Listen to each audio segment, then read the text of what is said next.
Hold on, Mike.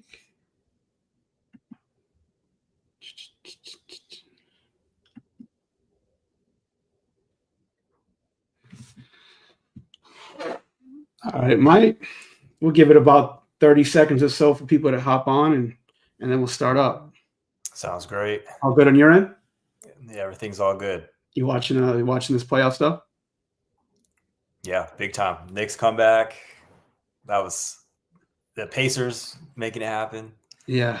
It's good that, our talk's going to be pretty cool just because, people watch the performance of playoffs and how important that stuff is. It's, it's pretty cool. So, just talking about that, especially like the anxiety of what players go through and the mental ups and downs. I mean, we've been through it so much with, the Mavericks. You've been through it with the Orlando Magic, and you've been through it with, Major League Baseball and stuff. So it'd be pretty cool to start the conversation, Yeah, absolutely. But spent a lot of time. Was it 3?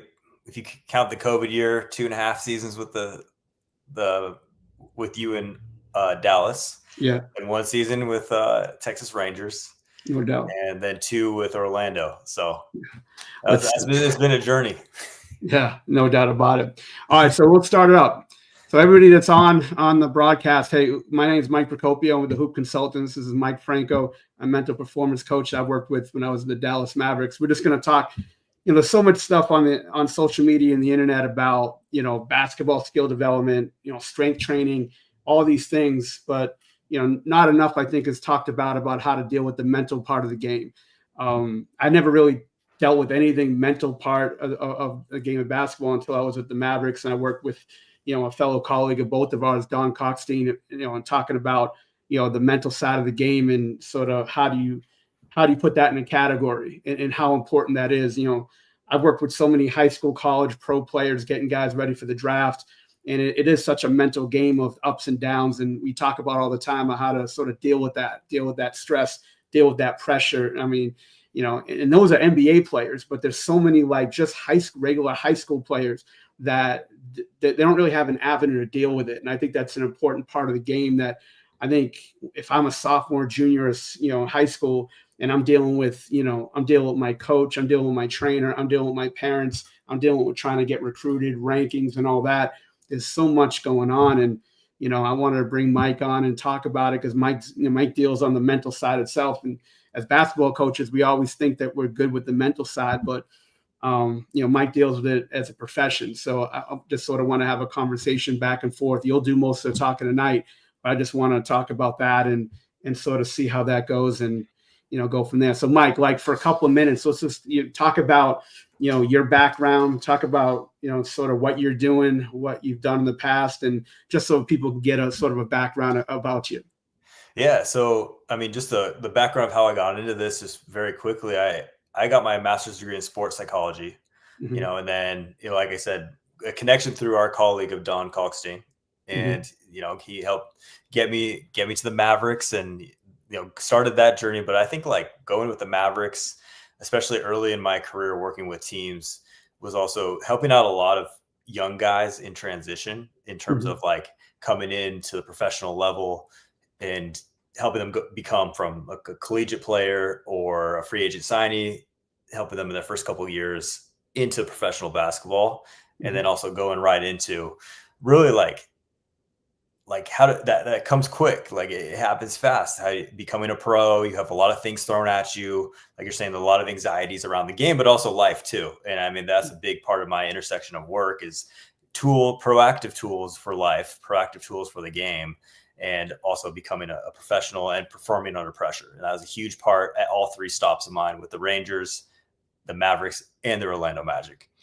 Mike, I mean, we'll just go. We'll dive right into it. We're going to go about 7 questions tonight. Keep it short, but just talking about, look, players at all levels deal with anxiety at one form or another. It could be something they dealt with since they were a baby. It could be just getting into the sport and figuring things out and just figuring out the pressures of performing, for your high school team, having to have this regimen of stress that's on them about getting recruited.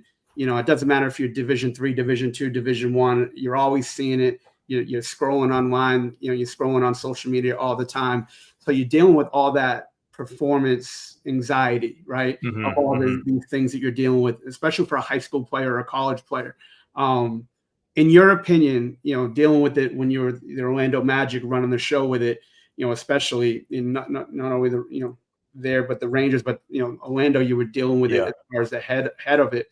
How do you think that players, are there, any way, in your opinion, what they should be thinking about how to cope with that anxiety? Is it, just exercise based as far as exercises they can do, things like that, breathing exercises? What do you think a high school player should be doing on their sort of the day-to-day to sort of deal with those anxieties and some of the things that they might deal with? And I'm going to put this, I'm going to try to frame everything is in a proactive approach and not reactive, because if you do the proactive tools and if you do the proactive work, like we're talking about, like that's going to really help you out and get ahead of things and stay in a great space. But I think it comes back, whether it's high school, college, pro, it's the same work. And it always starts with, I believe, accepting where you are and what's in my control. But like truly accepting that, like there's so many things that are out of your control. The recruiting is out of your control and a big part of it. You can't, otherwise you pick exactly where you're going to go. Making shots is out of your control. Any result is out of your control. And so like when you really filter out like what's truly out of my control and then go back into like, okay, what can I control in this moment? How am I showing up? What type of player do I want to be? What's my attitude like? What type of work am I putting in?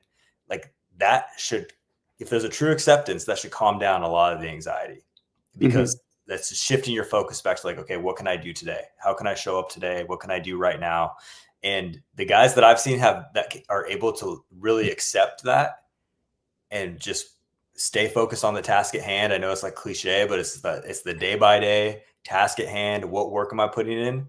Those are the guys that you just rise above it all because you have a process for yourself. Mike, it's unreal. Like, we were both around Dirk, and I tell Dirk that all the time, where players, any 7-foot white guy is always like, I can shoot a little bit compared to Dirk, especially one that can come in and score 15, 18 a night.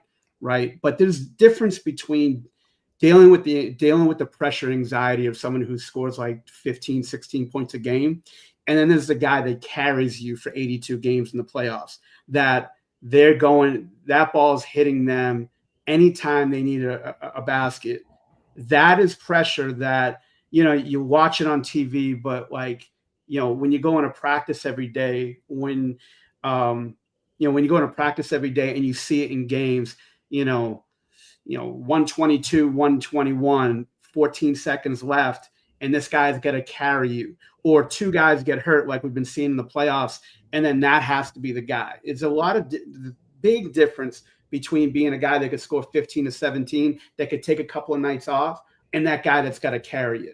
And I think that that's a huge thing that people have to understand. And not everybody's putting that point, but like when you're with the Magic, without naming names, of course, but like the players coming to you and be like, hey, Mike, I'm having a hard time with this. Like, what can I do? Like, no one can really answer this. My agent can't answer it. My family can't answer it because they're not really good at it like that. What do you think that could be like? Have you dealt with that in the past with that? Yeah. So let me go into that just for usually you try to filter out, my process at least is you try to filter out like, where is that person's head at? Is it in the future? Is it in the past?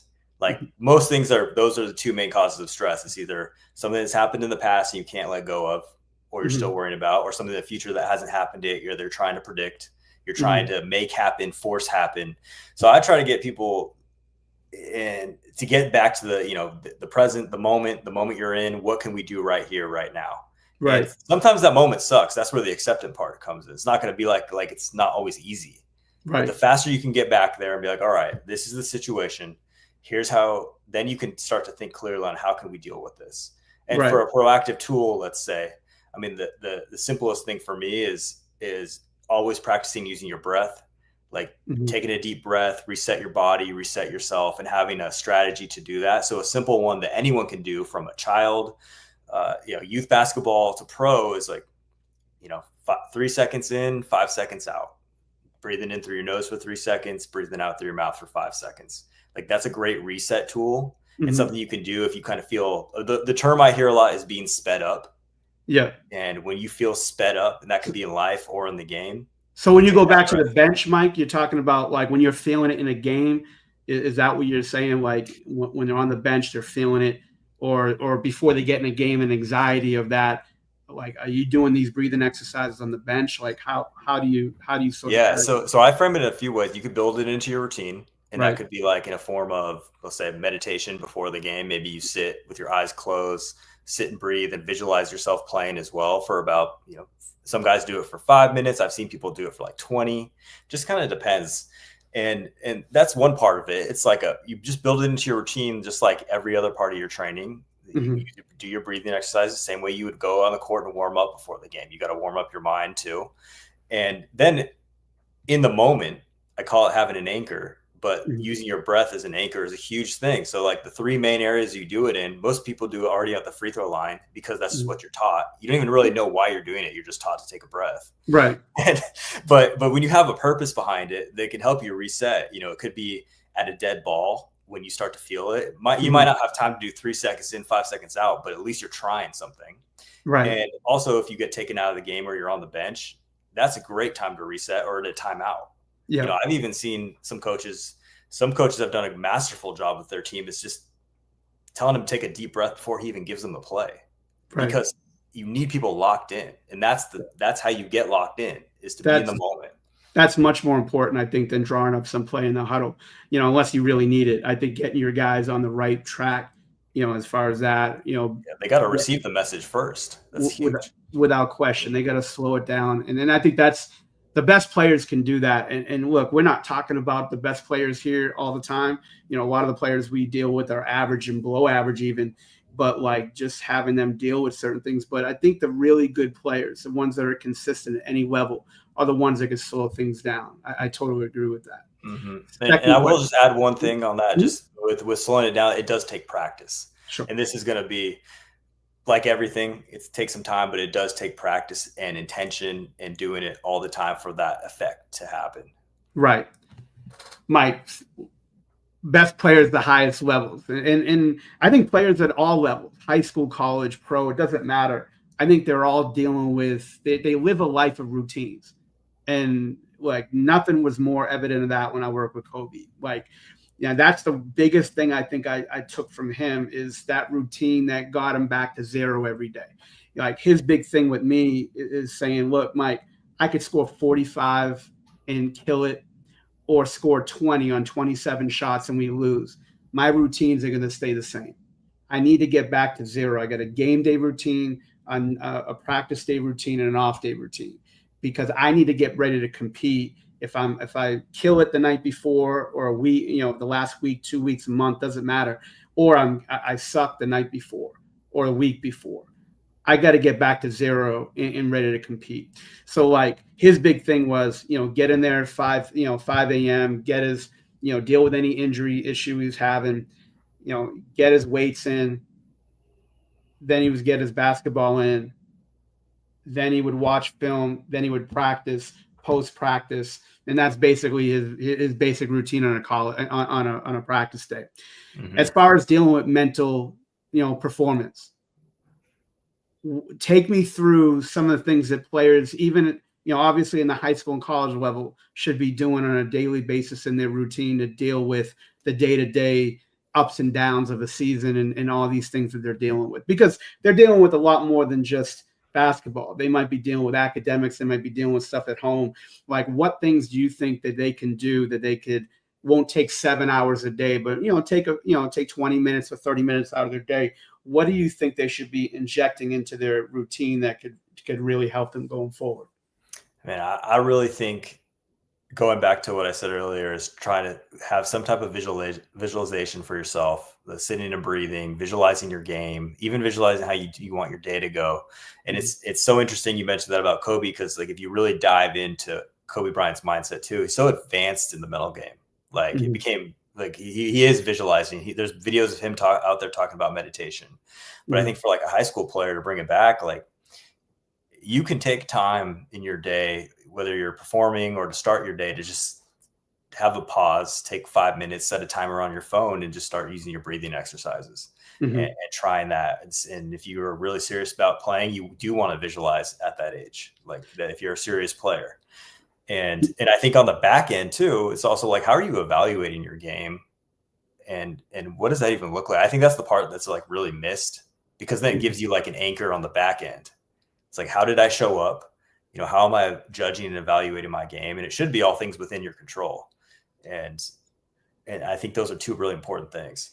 I think being prepared is one of the biggest things they could do, again, outside the mental state, but I think being prepared. So like to evaluate yourself, forget about makes, forget about points scored. First of all, were you prepared? Did you know your playbook? Do you know their playbook? Do you know the assignment of what coach needed you to do? Did you get your preparation in during the day? Did you get your shots up? Did you watch film? Did you, get your lift in or whatever you're going to do on your routine? And then in the game, did you impact the game somehow?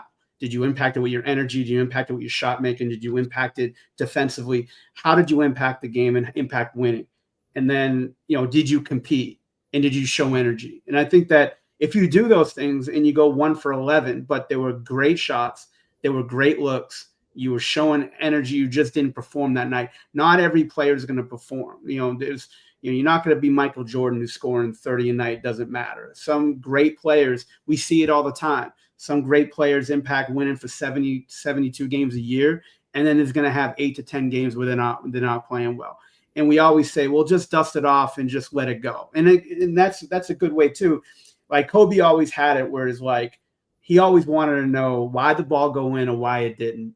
Why did we win or why did we lose? And figure that out, and every rep, he needs to split second think, why did it go in? Why was that good or why wasn't it? And then at the end of the night, why do we win? Why do we lose? Study the film, figure it out, and then move on to the next thing, and I think that's a really hard thing for high school, college players to really comprehend for sure. Yeah. Letting go is a big part of it. And like you have to almost train yourself to let go and move forward the same way in the game, but also after the game, after a loss, after a win. It's like you do have to have some type of process in a way to really evaluate, okay, what is my process of letting go? And just some simple things that I've seen guys do more mentally than anything is just like the symbolic of like you shower after your game, right? That's how everyone takes a shower, at least I hope. But that's like, symbolizes like washing off the game. Okay, when I'm done with that shower, I'm out. Or some guys are like, once I step into the car, it's like they already have it like programmed in their mind. It's like when I step into my car after the game, it's over. I go back home and it's over. Right. And that's like a pretty healthy thing to start to develop and try out to help you move forward. Because the faster you move forward, the more you can show up better the next day. Breathing exercise, Mike, you talked about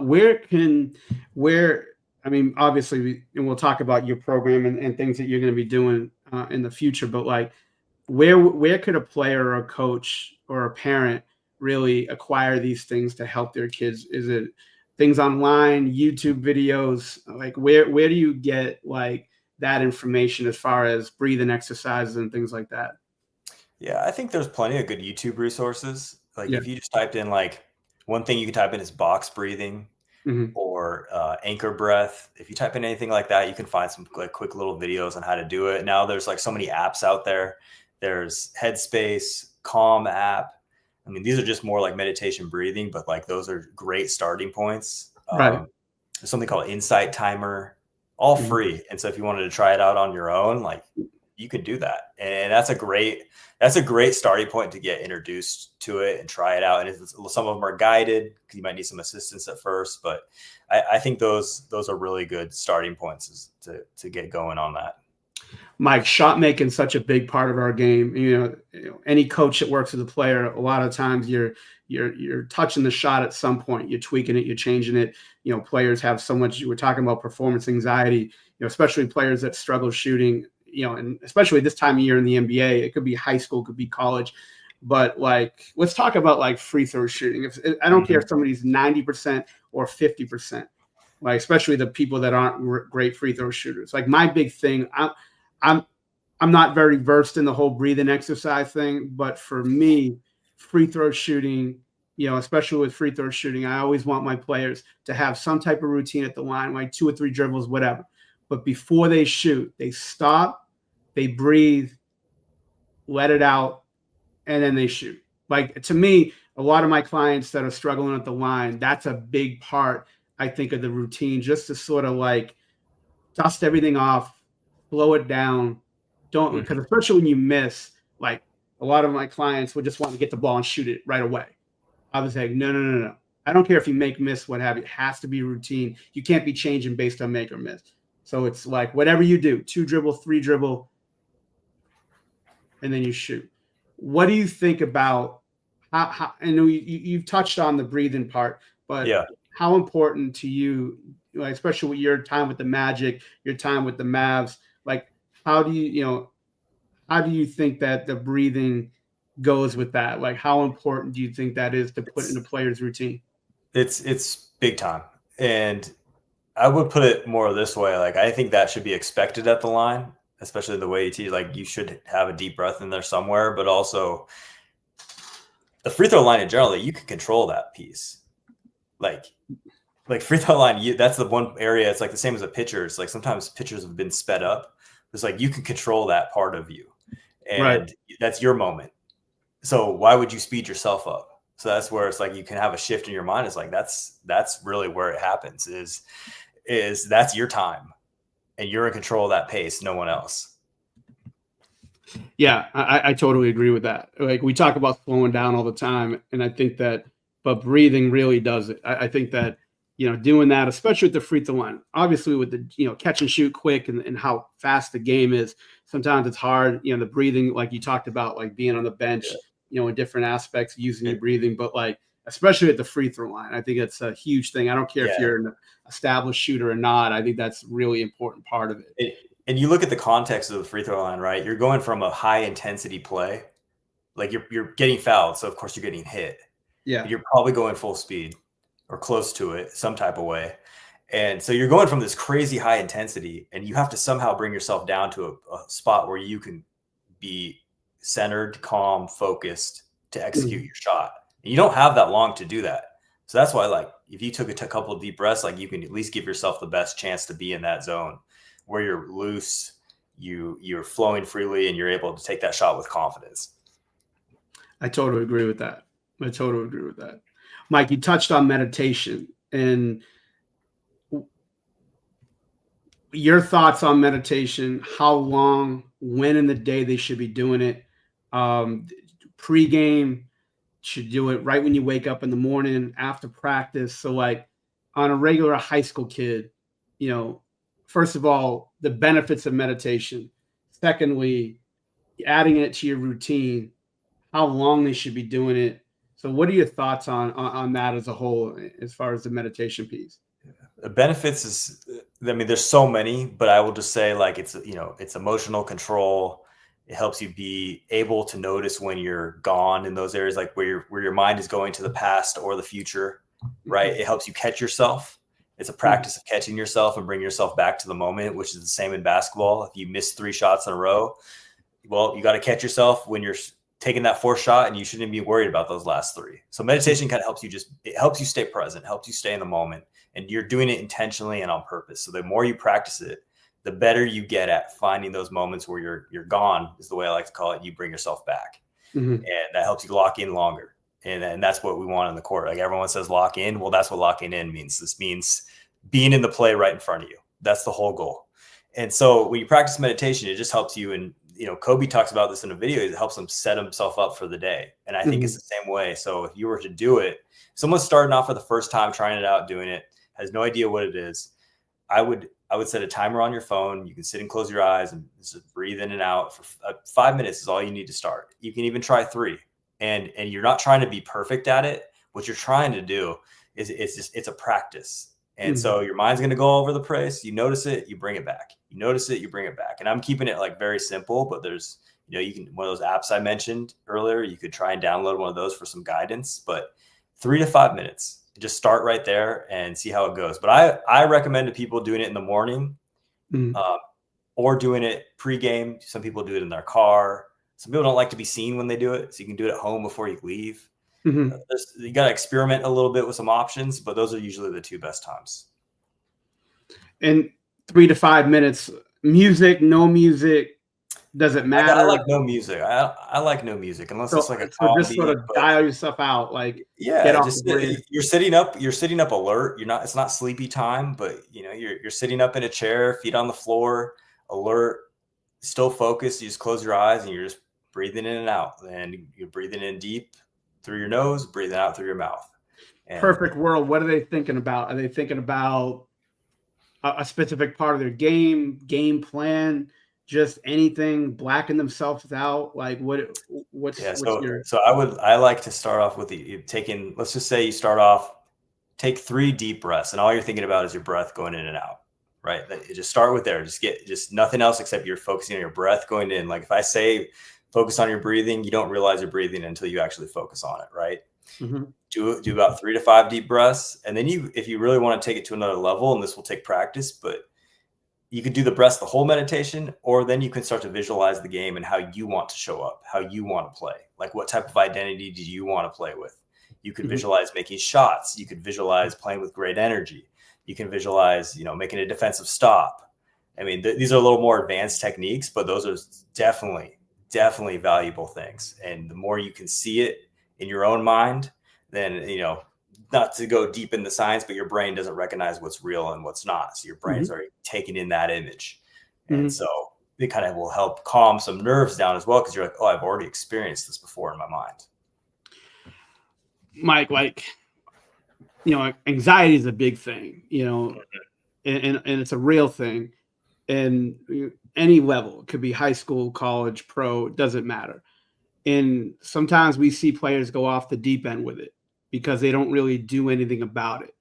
They don't talk to anybody. They don't really reach out. Now, obviously, you work for an NBA team that you were paid by them. They have that, but a lot of kids, especially like inner city schools, they don't have that. Yeah. Would you suggest before it gets to that point? And we're just talking about the basketball part. We're not talking about real life stuff, but Mm-hmm. like when they're dealing with this anxiety, we talked about it through this whole talk about recruiting, rankings, trainer, coach, parent, and they're just, DK always said, Don Coxstein always said it's like when you get so many people talking to you, it's like going into your car and having like instead of 6 presets, you get like 400 stations, buttons, because you got so much like stuff that's going in and out. And then not only the people that are trying to like just talk to you about stuff, trying to like teach you something, trying to just talk to you. And then you have all this stuff, and then you've got to perform, and then you've got your like real life stuff. How would you suggest a player help themselves like with their mental health? Like what? And we talked about routine, we've talked about breathing, we've talked about things like that. Mm-hmm. How would one do like try to not get to that point of breakdown where like early on in the noticing the anxiety, do you talk to a counselor? Do is there something that you would recommend, anything in your experience that could help them with that, because that's a huge part of it's a huge part of the issues that are dealing with young. I'm just talking about regular kids. It doesn't have to be an NBA prospect, but Yeah. you know I think it's a multiple part answer, but I think one is, whose voices am I listening to, and do they mm, matter? Like mhm, that's the filter number one, to just like, because if you're being a people pleaser and you're bringing in everything and taking everyone's word and trying to make them happy, and I think that just becomes so overwhelming, mhm. and it just builds and builds and builds, and eventually it's gonna pop. And so that's thing one, is like really getting your, I don't really like use like the word circle, but just what voice do you want to listen to? What advice do you want to take? And who are the most important voices in your life that you want to listen to? I think that's where you begin, right? Because then you're adding that first like filter. Right. And then if you start to notice yourself, like though, let's say you notice yourself getting really anxious, and it could be, I like to try to be proactive first and try to, like, maybe that anxiousness is just excitement, but Mhm. you got to figure out what area that is. If it's just pregame nerves, maybe Right. you try to reframe that as excitement, and you try to bring out some of the tools if it's not helping you, like the breathing and things we've talked about. But if it starts to get real and you're starting to get sped up in some real life stuff, and you start to feel like there's a feeling I've always heard is that everyone talks about being sped up, like I said, and I think if you've experienced like anxiety, you know what that feels like. Heart could be racing, your mind could be going crazy all the time. You don't feel like yourself. If you start to notice some of those things, I think the best people that are handling it, just go and talk to somebody, whether it's a friend, a parent. Initially, like, you got to let someone know what's going on, because that stuff's going to build. It doesn't make you weak if you do it. Like, that's what's going to actually make you a better person, a better player. And if you do need to seek professional help, like, don't even hesitate to do it. And there's people that talk to counselors or therapists and do all that without any of that happening, just to stay ahead of the game. And, it's like a regular check-in, in the same way you work on the rest of your skills. Like, the mental wellness part is real, and it's going to help you show up better. And so I look at it in those ways. Is, you've got those proactive tools like the meditation, the self-talk, how you talk to yourself, how you view yourself, your identity that you want to create. And then the people in your corner, who are you listening to? But if you're doing all that still and things are still going off, like, then I think it's time to really take a look at other avenues.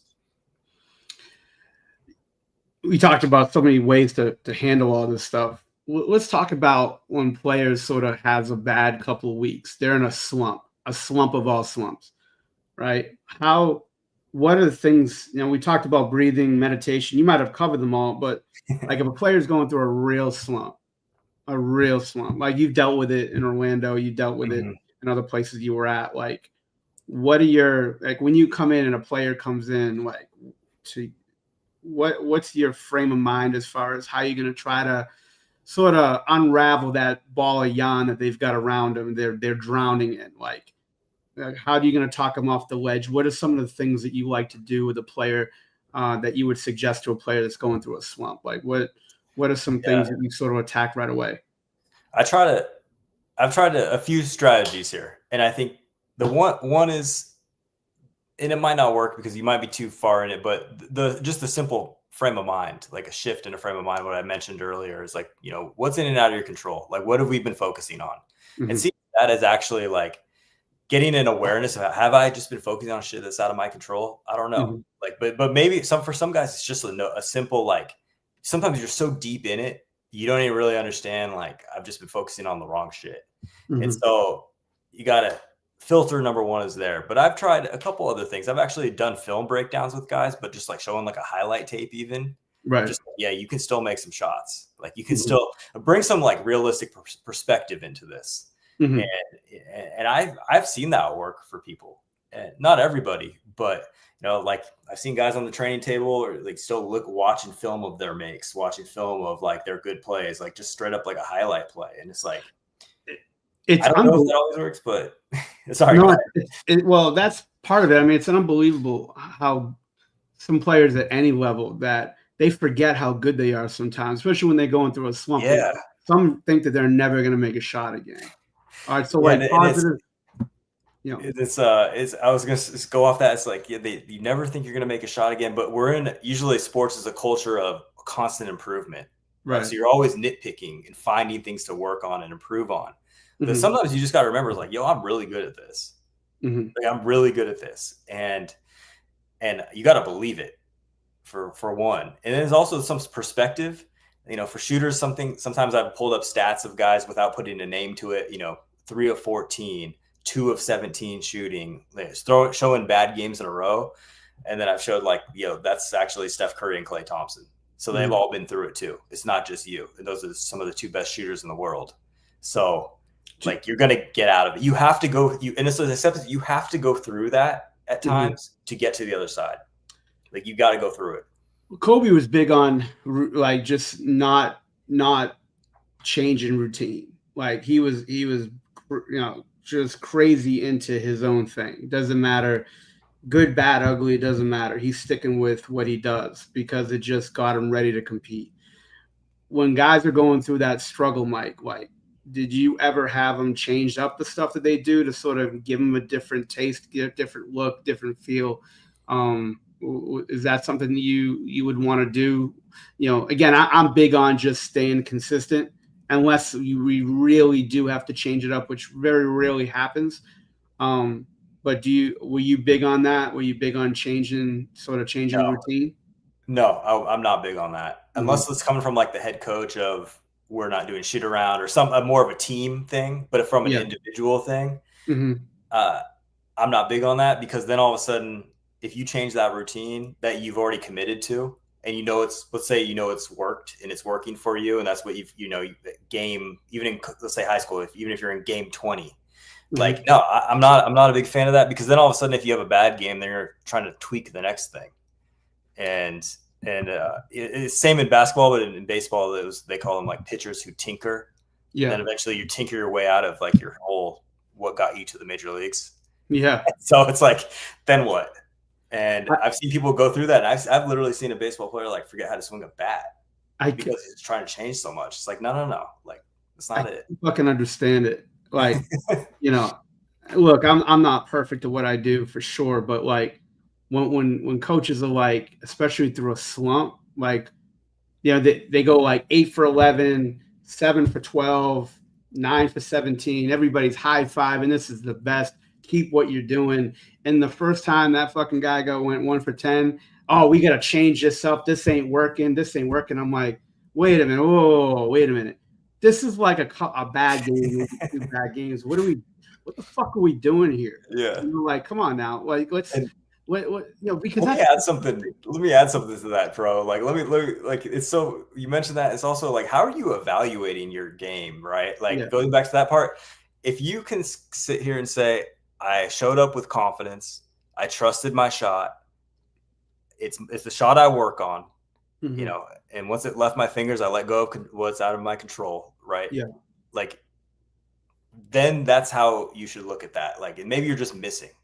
And, of course, you'll get into the technical stuff and make sure that's all straight. But like, if you're going to be living and dying by those results, you're going to ride the roller coaster. Yeah, I'm a big believer in just look, like, let's evaluate your game. Let's evaluate your shots. Like, I do a lot of film breakdowns. A lot of agents hire me to, for their college and pro guys to watch film and break down everything that they're involved with: offense, defense, on the ball, off the ball. And my big thing is, look, like, those 9 shots you take, let's take, like, were they, forget about the last 3 seconds where they're going to be tough shots, because they're always going to be tough.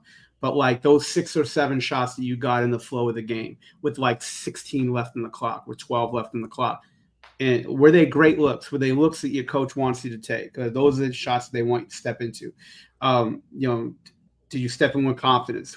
Technically, were they good? Like, you look at the technique and the mechanics of things. Did you get good looks? You got good looks and you missed? All right, we're good. I'd rather them do that than like take 12 unbelievable, terrible shots, circus shots, and then they make like 9. And then they have that false confidence of, oh, this is great. Like, you're not going to be able to live on a steady diet of that. But like, it's just different, man. Like, I just never understood if a player was off a couple of games and then like, it's unbelievable. It's like DEFCON 5. Like, coaches meet the fucking round table. We got to change this. We got to change that. We got to change this. I'm like, why? Like, what are we doing here now? Like, because now the player, it's sort of like one of those cartoons where they're just falling off the cliff and they're trying to hang onto a branch and there's nothing there to grab onto. Yeah. I really think you need foundation, and you need consistency, and you need like constant feedback, and just telling the player it's fine. Like, we're good. Now, like, if you're disrespecting I always called it disrespecting the process of being a pro. If you're late, you're not getting there early, you're not watching film, you're not communicating with your staff, like as far as your, strength coach, player development coach, coaching staff, you're not doing the things that you need to do, and then you struggle, then we got to have a talk. But like, if you're doing all those things and you're doing everything well, and everything's a great look, and you're just struggling, we're okay. But so many people just want to, like, and then if you look at the mental side, you put that last piece in, just to sum it up, is like, was I present for that shot? Like we talked about earlier, was I living in the past or the future? Was I worried about a turnover? If you can say no to that, you're present for the shot, you trust your work, you've done the work, shoot with confidence, then it's like, that's it. Then they'll go in more often than they won't. But the best shooter in the world is still shooting, threes at 45%? Yeah. They're still missing out more than half the time.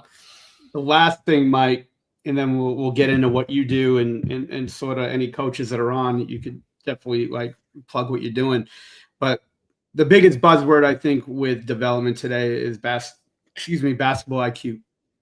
Basketball IQ, got to get better, got to get smarter, got to get this more experience, got to, basketball IQ, basketball IQ, basketball IQ. Look, and there's like 8,000 things online you can watch right now, about, improving basketball IQ, things like that. Forget about the basketball aspect of it, as far as the skills and things like that. In your profession, when someone's like a rookie, first round pick, second round pick, undrafted player, doesn't matter. They come in and the coaching staff's like, look, he's really talented player. He's got this skill, this skill, this skill, but obviously he's unexperienced, and we have to build his basketball IQ up. There's a million things, there's a million apps, there's a million ways to do this. And you're like, I don't even know if I'm sure you've dealt with it, but like, what do you think's the best way for a coach or someone trying to get, besides the drill part, is there things that you would recommend to sort of help the IQ of a player? Is it watching film? Is it drills? Is it only that? Like, what's the different things that you sort of would implement to a player to try to increase their basketball IQ a little bit? Could be reaction time, could be retaining things, it could be, exercises, anything that you sort of dealt with in the past that, that will help with that. So I've been brought into a few of those, but I think like the value that I've seen is watching people grow through that and seeing growth. And you see it, like one name that comes to mind is like Jalen Brunson in the playoffs. We were both with him in Dallas, and like the film, the preparation, like you talked about, like the part of being a pro, just hitting, like, I think it becomes accumulation of all these little things that you do every single day helps build the basketball IQ. Yeah. Like checking the boxes on all those professional habits, the working out, the drills. But I do think it's like, there's another level of like studying the game, and not just watching like clips, but like whole games and understanding. I think it's become like very clip focused. And now it's like understanding, like, what is the actual, like, what does the team need coming? Like, if you're coming off the bench, like, what does the team need right now? And, there's a line of like what your role is and what the team needs, right? But like, what's the scenario telling me to do?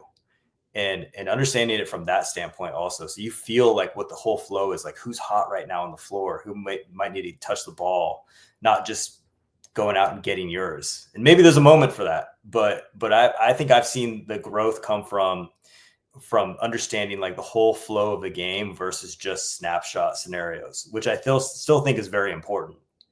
Jalen Brunson to me, and I've been doing this for about 30 years, I don't think there was an NBA rookie that was more turnkey ready to be a pro than Jalen Brunson that I've ever been around. And, as far as preparation, the professionalism. And again, I never thought he would, just like many, I never thought he was going to like come close to what he's doing now.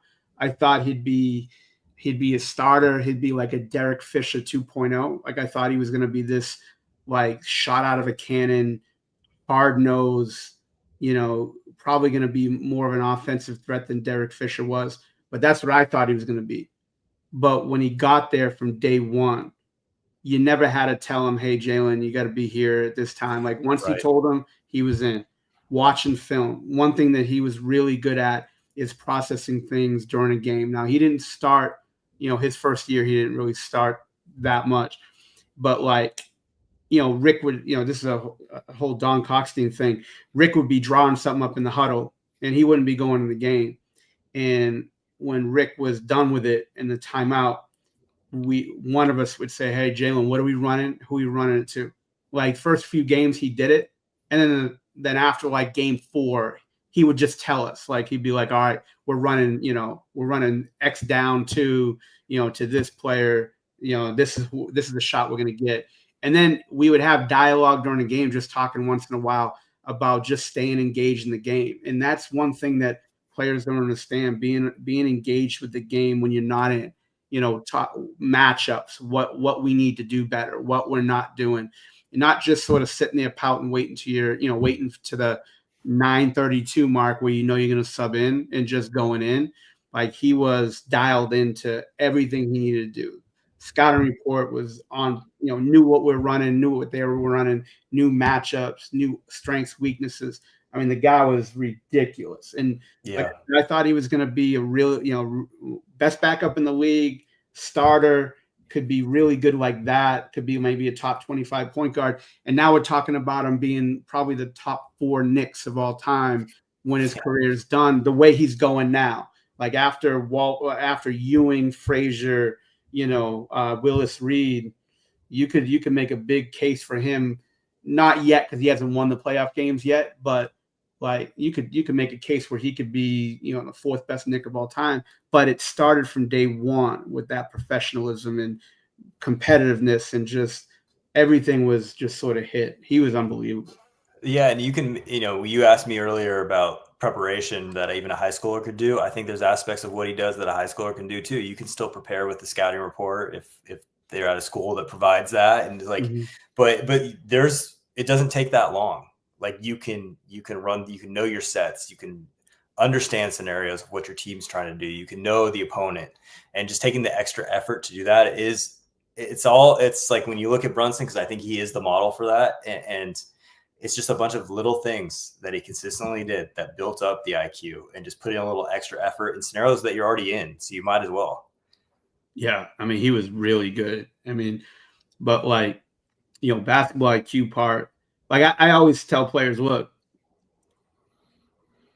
we're going to talk about film and we'll drill it and we'll drill situations and scenarios and we'll watch it on film. We'll watch other teams do it, other players do it, and then evaluate that, give you feedback, try to like shrink your weaknesses from like here and gradually you're never going to be mistake free, but you could get from here to like here and get better with it. But, my thing is, if you're going to be good at anything, you're going to have to get your ass kicked, dust yourself off, and get ready to do it again tomorrow.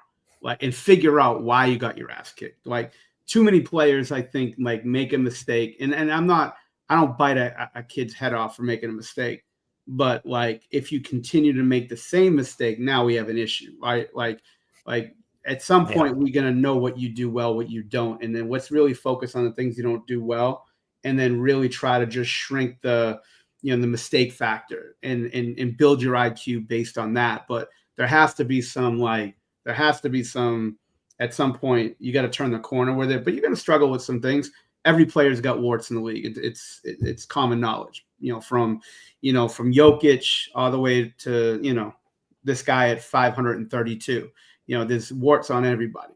It could be physical, it could be mental, but like the basketball IQ part, when you're young, you're going to get your ass kicked, but you got to dust yourself off, figure why you didn't play well, what mistakes you made, and then just try to build on that.